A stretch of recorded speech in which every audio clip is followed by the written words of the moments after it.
Hello, everybody, and welcome to our live studio show here on MXGPTV.com with me, Paul Malin, and Lisa Leyland. We're at the halfway stage of the FIA Motocross World Championship. We're at Maggiora, and this is the MXGP of Italy.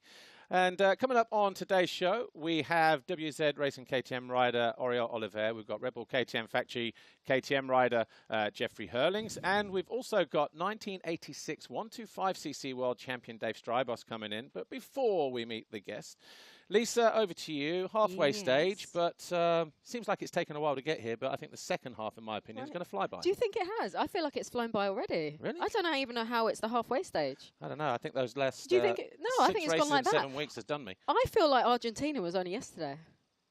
Oh, right, okay. But yeah, we're halfway stage. Yeah. Round 10. And how does it feel? I don't know, but that rain cloud has seemed to follow us again, hasn't it, today? It's just like a rain cloud around the MXGP paddock following us around the world. I'm over that as well. Hopefully it clears by tomorrow. Should we meet our first guest? Yeah. Cool. WZ Racing, KTM rider, Oriol Oliver, MX2. And Oriol, good to see you. The last time we saw you on the studio show was in Finland last year. Just put the microphone down and then we can hear what you're saying. But 11th in the championship points. And at this stage of the championship compared to last year, I think you're 20 points better off, one position better off. Do you feel like you've made some improvement over the last year?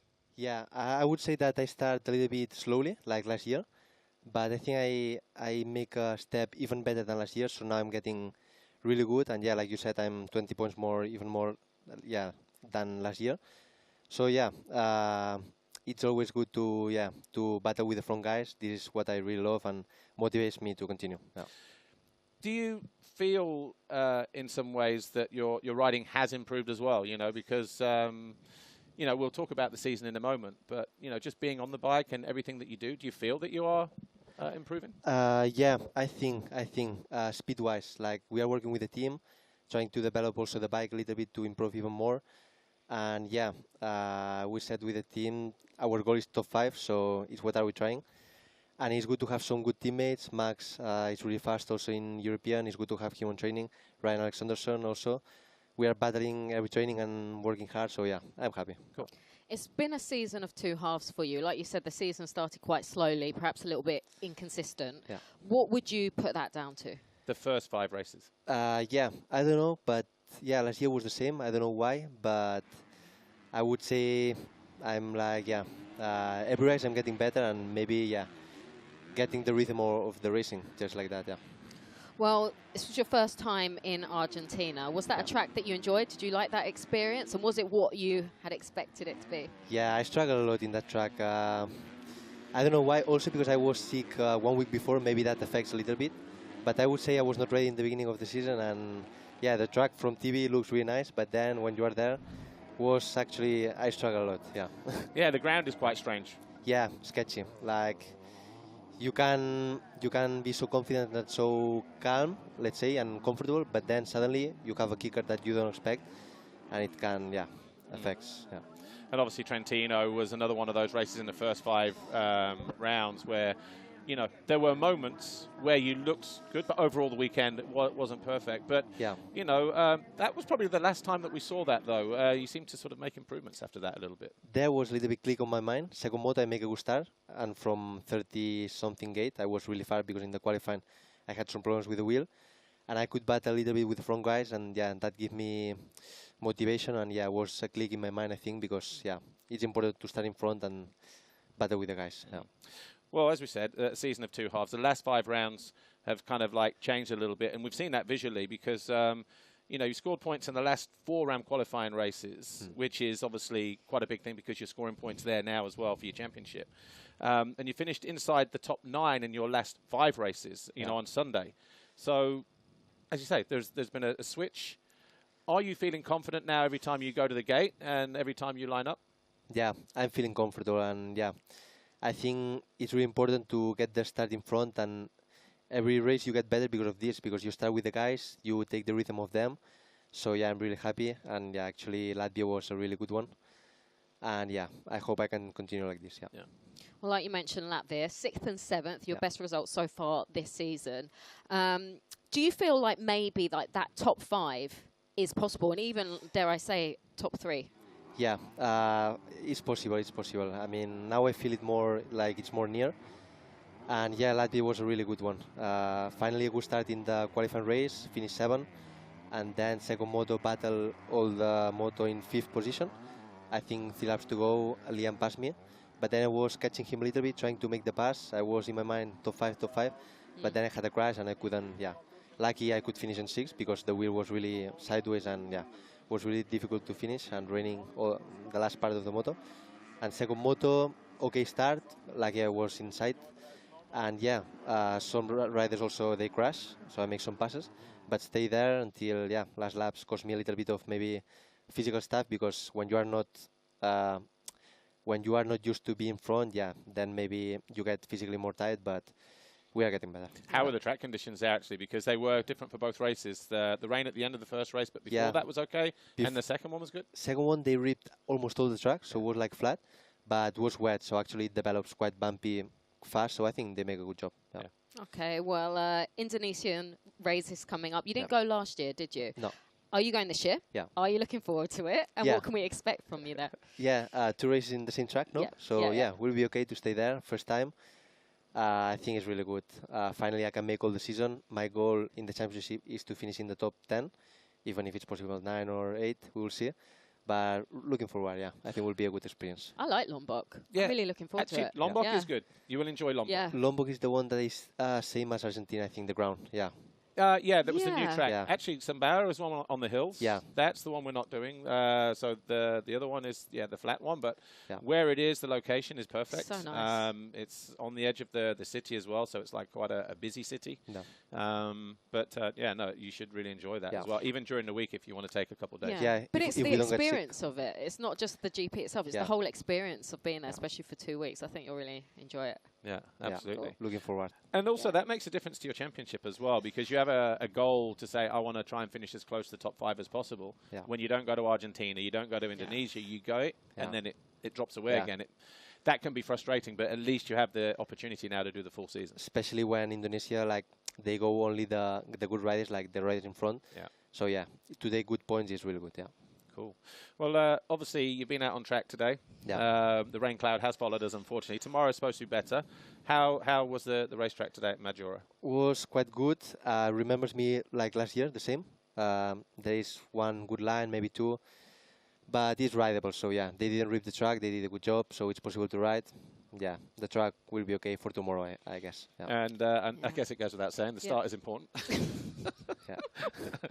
Hey, listen, like you said tomorrow, I saw sunshine tomorrow, and I'm being serious. Yeah. Sunshine, blue skies. Yeah. Can't wait for that. She forgot to tell you, she already took the time machine to tomorrow. She's just come back from tomorrow today. She saw the sun, believe her. It's going to happen. It's going to happen. I've put it out there now. Yeah, like last year was the same.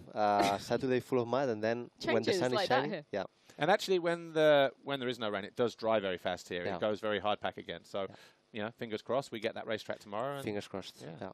Well, look, Oriol, Oliver, we are out of time, but thanks for stopping by again. Maybe we'll catch up with you later on in the season. Perfect. If you make that top 5 or maybe get close to the podium. For me, it will be okay. Yeah. Perfect. Well, look, enjoy the race this weekend. Enjoy the qualifying today if you can. And we'll see what happens tomorrow and the rest of the season. Thank you. Cool. Thanks, Oriol. Yeah. Well, look, our second guest is getting in ready to come and join us now, Jeffrey Herlings, Red Bull KTM Factory Racing. But before we meet him, here is a little snippet of episode 7 from Behind the Gate. This one's called Mirage, and it's a bit of an introduction to 67 Racing Team, Husqvarna, with Kevin Brumman. Enjoy.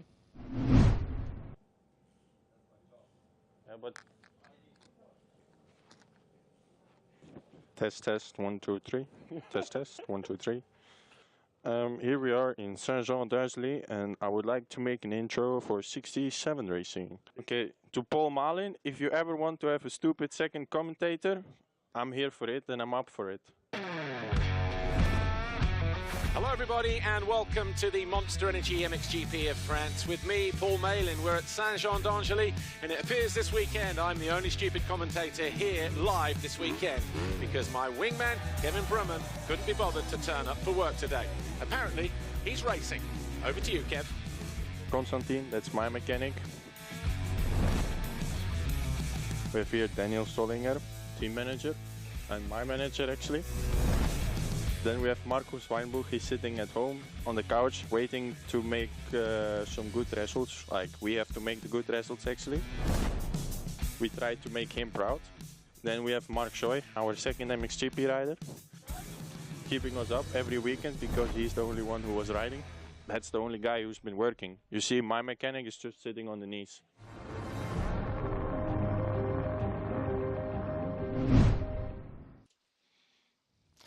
Hello, everybody. Welcome back to part 2 on our live studio show here on MXGPTV.com with me, Paul Malin, and Lisa Leyland. Jeffrey Herlings joins us now from Red Bull KTM Factory Racing. Jeffrey, I guess the only way we can start by saying or singing is, looks like you made it. 104 is done now, Jeffrey. What took you so long? It's just over a year. Where have you been? I guess you should go to British Got Talent. Or what's it called, the TV show? Holland's Got Talent. Oh, Holland's Got Talent. No, anyway, yeah, it took a long time. Obviously, it was a bit unlucky in Portugal because that should have been my first GP win with. Yeah, obviously I didn't have in the first one, was really close to winning that motor, either second, and it would have gone 2-1 or 1-1. But if, would, should, could, didn't happen. So I think it was round 9 when we finally won in Latvia. Yeah, hopefully we can keep building from here. Will be tough. I mean, the competition is strong. Tim's fast, so as is Jorge. So, but yeah, hope to still win at least a few this year. That's the goal.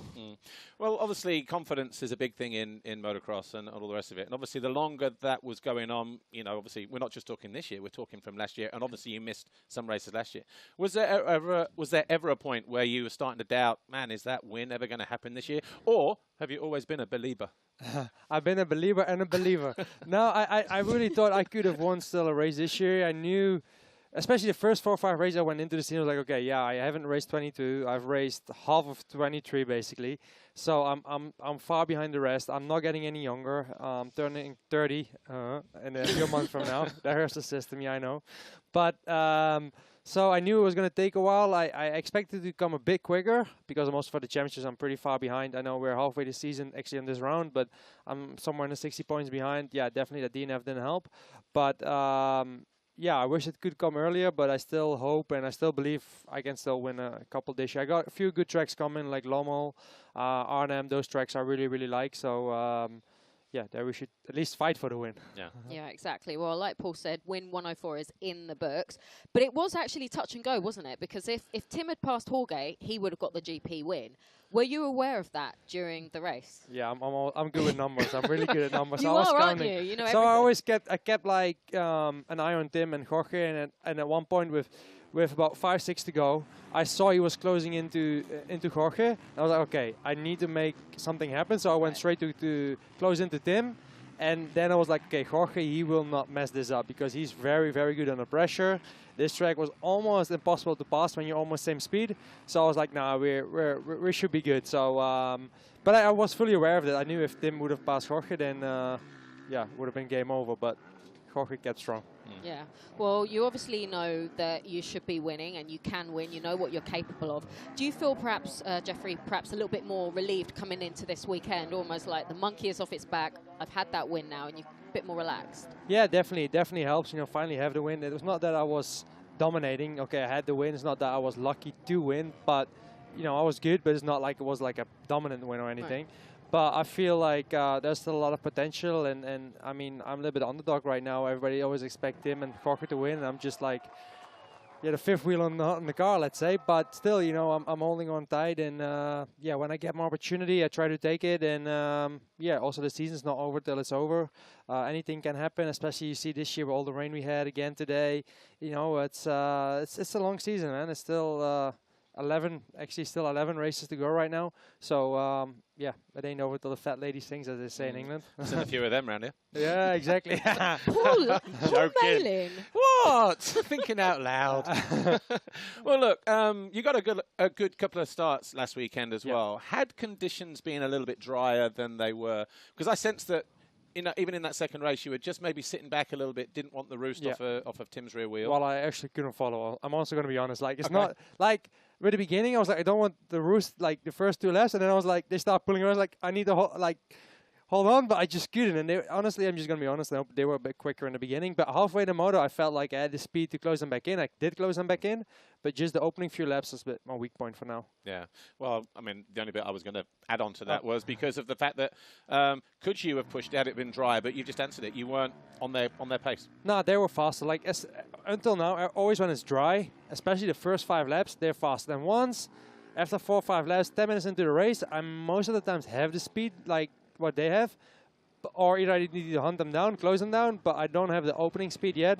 I don't know when I'll get it because we're halfway the season, so it's time to get it by now. But yeah, that's just my weak point for now. Starts and then the opening 4 or 5 laps. But the starts were better in Latvia. I was actually second twice, so that was good.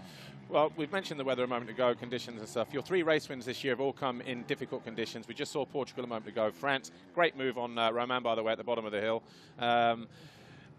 Are you, are you excelling in those conditions? Is it that your wins have come because these muddy conditions have been more of a level playing field, more to your pace at the moment? Or is it just that your skills in these kind of conditions are more on point than maybe Tim and Romain there and Jorge, for instance? I think my skills in the mud are really good, but also I need to be honest, like when your skills can be the greatest, but if you take a 15th place start in the mud, you can be as great as anyone, but it will be very difficult. So you need to have a good start in the mud. Obviously, all the good starts I've had pretty much came in the mud. When it was dry, I always had like... When you needed them. Yeah, when I needed them, I had a good start, but I always need them. But yeah, I think till now, also because the pace is maybe a bit more down and it's more technical. So yeah, I think that helped because it's not more physical when it's mud or anything. It's just more technical. And then, yeah, that helped me a bit. But also on the dry, it's not that I was far off. Like second motor Latvia, I was really dry. And eventually I came in 3 seconds behind Jorge and Tim on a 35-minute plus moto. So it's not that I'm super far off. And as if you look the first 2 races like Spain and Argentina, I was more than half a minute down almost. So I've really been closing in the gap. But yeah, closing in the gap is one thing. But then to still beat them, it's something else. Mm. Well, it looks like it could be another mudder today, maybe tomorrow, who knows. But looks like. Well, possibly. I'm trying to be positive. But like with what you've just said, more technical, maybe it could work in your favour again this weekend. It's good. I think the weather forecast for tomorrow is sunny. Actually, also if I can choose, I would prefer sunny race as well. Just more fair because like when it's muddy one, it's kind of a gamble. You need to start. You don't need to crash. Anything can happen more than when it's in dry conditions. So honestly, I hope tomorrow's going to stay dry. They predict it's going to be dry, but today, yeah, it's going to be a mudder. And yeah, basically it's all about the start. Okay, well, as we reach the halfway point of the season, you're 68 points down. What's it going to take, Jeffrey, for you to get back in that title chase?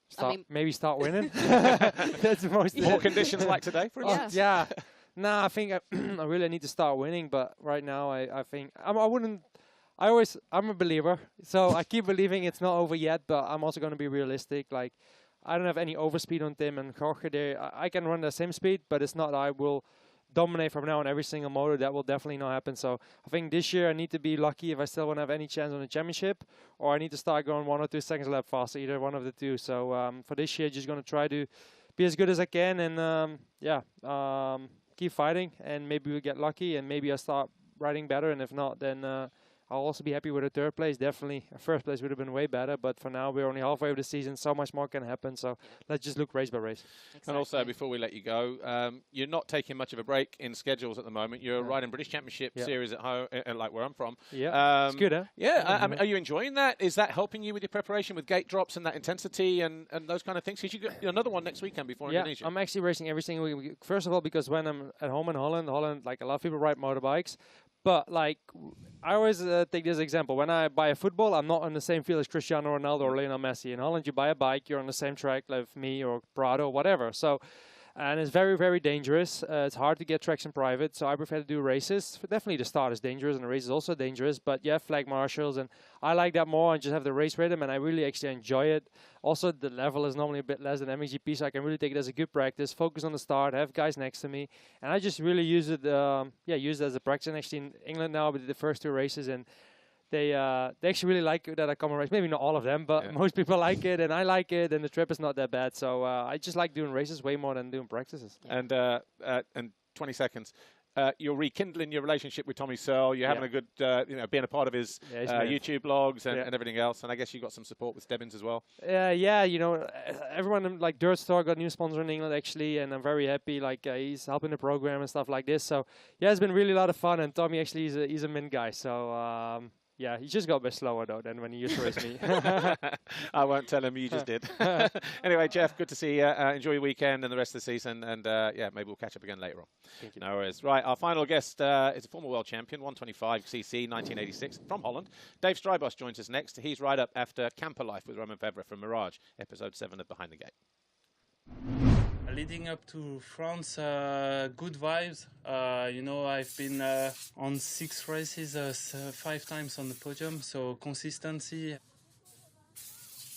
Trying to win the GP now, so for sure coming to France more than everywhere else. This is a place.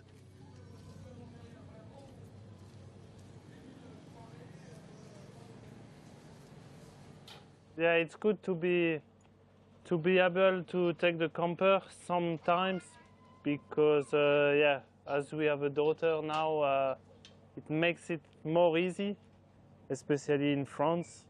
It's a good show. So nice that also she can see that. Even if she's small, I think now she starts to understand a little bit what Dad is doing. It's nice. Big weekend, but it's a good experience. Who's the chef between you and your girlfriend? The chef? There is no chef. There is no chef, but if it needs to be one, I am the chef. Beginning I was cooking because I was by myself in Belgium. Yeah, when I met my girlfriend, then I was still cooking a little bit. And then I became quick to her turn. And then since years and years and years, I'm not cooking.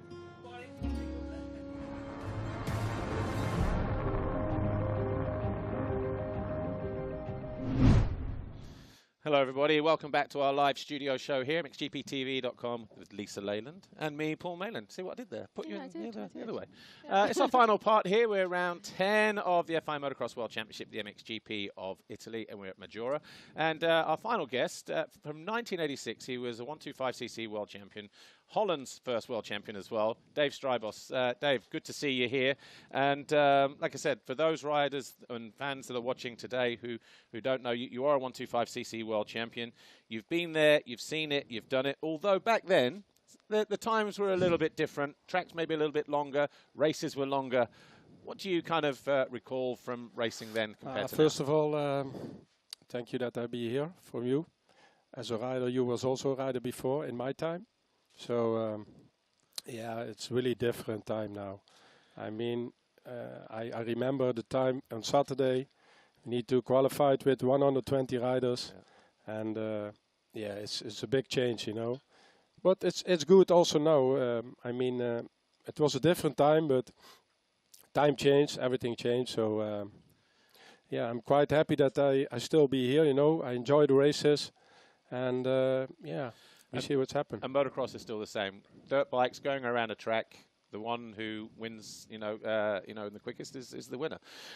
Your record, as a racer, 70 podiums, 27 Grand Prix victories, 57 race wins. I mean, that puts you up there as one of the all-time greats. How do you think you would have stacked up with the riders today if you were racing today, coming in as 15, 16-year-old Davey and, at the time? I'm a little bit older, but it's quite different time. The mentality, the teams in my time was so different. Yeah. But I'm happy that I win the title here in Italy. With the Maggiora time, it was a really great time. But the material changed a lot. So now, you are on a different level. And, time changed. Mm. Yeah. Well, despite all those wins and podiums, Dave, I guess you only managed one title, like you mentioned. And that's only. Just only. Injuries weren't kind to you, were they? Like so many riders, it definitely played their part in your career. Yeah. I have also too much injuries before in my time. I have 2 knee injuries. Yeah, that was the problem. I need to stop a little bit earlier than I want to be in my mind. But now the suspension and the bikes are a lot of better. And I remember my time. Yeah, it's quite really different. Yeah. Well, we do have some images coming up from 1986-87, and we'll be playing those images in a moment. But do you often think, Dave, about your career as a racer? Do you reminisce, or is it just when you see these kind of images that it kind of brings it all back to you? I can tell you that when you are a racer, a professional racer, you cannot enjoy really at that moment. Yeah. But after your career, you think back, and then then you feel better the good times, the good memories. You feel back later than that moment. Yeah. Because when you race and you go every week to the GP, you travel. You have no time to think about or enjoy it. So it goes on. Yeah. That one there, look, that was championship day. Nice. Your mechanic was Massimo Costelli. He is involved with Tim Geiser at Team HRC now, and he's obviously been around, like, this is 40 years now. God, he's been around a long time, hasn't he's he? worked with a lot of riders, a lot of teams, everything else. Have you caught up with him? I think he born in the motocross, and maybe when he finished, he died in the motocross. Yeah. But now we had a really good time in 86, 87, 88 when I ride with Kajiva. He was mechanic with me, and we're still a good friends, and we enjoy every moment. Well, look, as I said, you were the first ever Dutch world champion, and you were the youngest at the time in the 125 class as well, like 18 years old, I think. Yeah, I was 18 when I was world champion, and I was 16 and win my first GP in Holland. In your second or third GP? That was my second GP, I think. Yeah, so first. Yeah, so that was already pretty impressive. And Holland at the time was in a very, very good place. There was a lot of good riders that were on the podium, like you, like Jean van den Berg, like Gert-Jan van Doorn, even Pedro Tractor, Kees van der Ven. But there's only ever been 4 riders has won a Dutch title, and then obviously 5 with Nancy in WMX. For a while, I guess the federation didn't really commit in the way they do now, and we're seeing the new kids coming through. And are you surprised by that? How things just dropped a little bit before they picked up with Jeffrey? Yeah, I think now you see the time change also in that way, because now you see a lot. My opinion, the Dutch riders are really good now in every class. You see in MX1 Herlings with Koldenhoff, Bogers, Van Vlaanderen. You see in MX2, they have the Wolf. They have really good. And also in the EMX, with Cas Valk, I think they're coming also from the 125. With Danny. Yeah, they're coming new riders. And it's good that the federation give a good support to these riders. I mean, you see the results. Yeah. Well, tell us a little bit about your rivalry with John van den Berg, because you guys were literally from the same town, weren't you? Yeah. Did that make it a little bit more tight, I guess, between you two? Yeah, but it's racing, outside of the race you are talking with each other, Yeah. But in the race you fight for your own position, so that's clear. You want to win, so it doesn't matter who is next to you or who is your concurrent. So you fight for the first place, and that was just maybe luck that these 2 riders came from the same area. What have you made of the MXGP class this year, with the racing and the way the championship is? Yeah, it's a shame a little bit that Febvre is not there anymore. Maybe he's coming later in, but I see already. I think these 3 riders, Prado, Geiser, and Herlings, they're gonna fight for the title, I think. Jeffrey need to make some points back, but still everything can happen. 12 races or 10 races to go. I enjoy. I want to see who is gonna win, and I hope the best rider gonna win, of course. But I enjoy every moment. I hope for the good races. One final question. Well, finally, I really like this question. If you could race anybody from today's racers, or perhaps a rider from the past, who would it be and why? Also from any period, even before you. Yeah, let's say, it's difficult to say, but it's another time. But maybe Herlings. Yeah? Maybe, yeah. Nice. Why? But, you know, I'm an old man, so I just enjoy the races, and I hope the best for every rider. I'm happy that I still invite to from in front, you know, and that I can go to every races and look to the people, talk with the people from before. Yeah. And yeah, this I enjoy really, and really thankful for this. And yeah, I hope for the good races. Nice. Cool. Well, look, we do bump into each other quite a lot on the GPs, and it's good to see you here again. Dave Strijbos, thanks for joining us. Okay. Enjoy the weekend here, this weekend in Maggiora, and the rest of the season when you turn up. Okay, you too. Thank you very much. No problem. Thanks, you. Dave. Well, look, we are out of time. The 125 time tractor session is about to get underway here, but you can catch up with us today. We've got WMX Racing, EMX 125 presented by FMF Racing, and of course the 2 RAM qualifying races as well. Thanks for watching. We'll see you next time. Bye for now.